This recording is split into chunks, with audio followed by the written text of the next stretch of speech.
எனக்கு தோழிகள் அவசியம் தேவையா என்று ஒரு இளம்பெண் தன் பாட்டியிடம் கேட்டாள். ஆமாம், வாழ்க்கை கடினமானது. நமக்கு எந்த விருப்பு வெறுப்பும் இல்லாமல் அறிவுரை சொல்லவும், பிரச்சனைகளின் போது மனம் விட்டு பேசவும் தோழிகள் தேவை. நாம் மகிழ்ச்சியாக இருக்கும்போது அவர்களுடன் தான் பேசிச் சிரிக்கின்றோம். துன்பங்களின் போது அவர்களின் தோள் சாய்ந்து ஆறுதல் தேடுகிறோம் என்றார் பாட்டி. ஆனால் எதிரிகளை விட போலியான நண்பர்கள்தான் ஆபத்தானவர்கள் என்கிறார்களே என பேத்தி மீண்டும் கேட்டாள். ஆமாம், எதிரிகளை நமக்கு எதிரி என அடையாளம் தெரியும், விலகி இருக்கலாம்.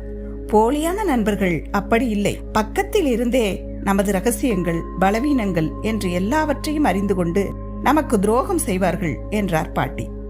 போலியான நண்பர்களை தவிர்ப்பது எப்படி என பேத்தி சந்தேகம் கேட்க, சிறிய தோட்டம், பெரிய காடு, இந்த 2 இடங்களில் எங்கே பாம்பு கடிக்கும் ஆபத்து அதிகம் என எதிர்கேள்வி கேட்டாள் பாட்டி.